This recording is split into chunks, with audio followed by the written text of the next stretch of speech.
কিভাবে কৃষ্ণ এবং ভাগবতম সমতুল্য, প্রথম থেকে শ্লোক।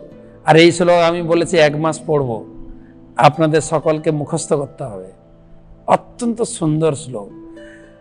পাদ যদিও প্রথম দ্বিতীয় তৃতীয় তুর্য কথিত যত উরু নাভিস্ততা পঞ্চময়েব ষষ্ঠ ভোজ্যান্তরম দো যুগল তথান্ন কণ্ঠস্তু রাজন নবম যদিও মুখারবিন্দম দশম প্রফুল্লম একাদশ যস্য ললাটপট্যম শিরোপিতুদা দশ এব ভাতি।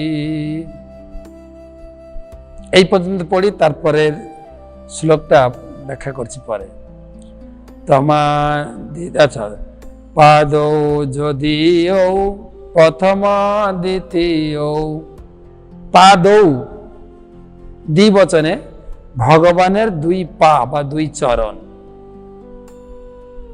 প্রথম দ্বিতীয়, অর্থাৎ প্রথম স্কন্ধ দ্বিতীয় স্কন্ধ হচ্ছে ভগবান কৃষ্ণের 2 চরণ। তৃতীয় তুর্য, তুর্য মানে চতুর্থ, কথিত যত উরু, তৃতীয় এবং চতুর্থ হচ্ছে 2 উরু, ভগবানের উরু বা ইংরেজিতে বলে থাই, উরু। নাভিস্থতা পঞ্চম, পঞ্চম নাভি, ভগবানের নাভি হচ্ছে পঞ্চম। আমি পরশুদিন বলেছিলাম এই নাভি থেকে এক কমল প্রকাশিত হয়েছে, পদ্ম, যার উপরে ব্রহ্মার জন্ম। অর্থাৎ সে কমল থেকে নাভি পর্যন্ত যে কমলের বোঁটা বা নাল, তাকে 14 ভাগ করা হয়েছে, যা হচ্ছে 14 ভুবন, যা সংক্ষেপে আমরা বলি ত্রিভুবন, স্বর্গ মর্ত পাতাল। আসলে এটা 14 ভুবন। তার সম্পূর্ণ বর্ণনা 5ম স্কন্ধে পাবো, সেজন্য নাভি 5ম স্কন্ধ। ভোজ্যান্তর, ভোজ্যান্তর, হ্যাঁ, ষষ্ঠ এব ষষ্ঠ ভুজান্তর। ভুজ মানে 2 বাহু, তার অন্তর মানে ছাতি বা হৃদয় হচ্ছে 6ষ্ঠ স্কন্ধ। দেখেন, নাভিস তথা পঞ্চম এব ষষ্ঠ ভুজান্তর, 6ষ্ঠ স্কন্ধ হচ্ছে বক্ষস্থল বা ছাতি।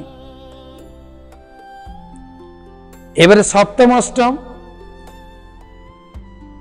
দৌর যুগল তথান্ন, দৌ, দৌ ভুজ, দৌ ভুজ তথা অন্ন, দৌ ভুজ, 2 ভুজ হচ্ছে 7ম আর 8ম।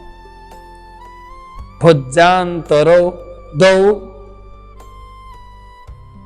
যুগলম, যুগলম মানে 2, তথা অন্ন, তথা অন্ন মানে 7ম 8ম।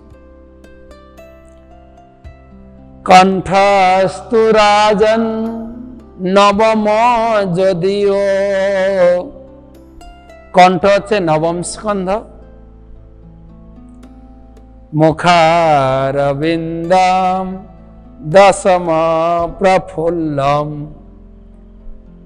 আর মুখারবিন্দম ভগবানের মুখমণ্ডল, মুখারবিন্দম 10ম স্কন্ধ। কিন্তু কোন মুখমণ্ডল? প্রফুল্লম, প্রফুল্ল মানে হাস্যোজ্জ্বল, ভগবানের মুখে সবসময় হাসি, হাসি।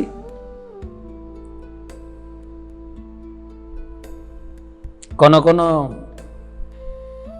সাধক ছিল রূপ গোস্বামী, তিনি বলেছেন, সাবধান করেছেন সংসারী লোকেদের যে তোমার যদি সংসার সুখভোগের ইচ্ছা থাকে, প্লিজ কোনোদিন তুমি বৃন্দাবন যাবে না।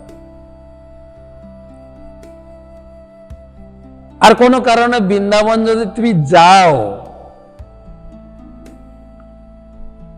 তো বৃন্দাবনে কেশি ঘাটে, যমুনার তীরে যে সুন্দর কেশি ঘাট, কেশি ঘাটে তুমি যাবে না। আর কোনো কারণ যদি কেশি ঘাটে পৌঁছেও যাও, কেশি ঘাটে সাক্ষাৎ শ্যামসুন্দর আছেন। তো শ্যামসুন্দর যদি তোমার সামনে এসে যান, শ্যামসুন্দরের চরণে তাকাবে, মুখে তাকাবে না।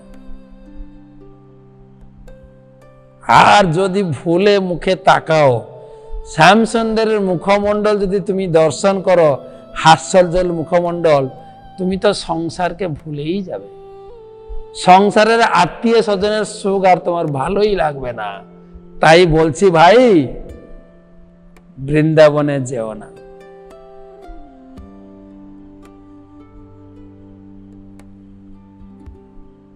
বন্ধু সঙ্গে থাকে যদি রঙ্গ উপহাস, শোনো ভাই, যাও, যেও না সেই বৃন্দাবনের সকাশ।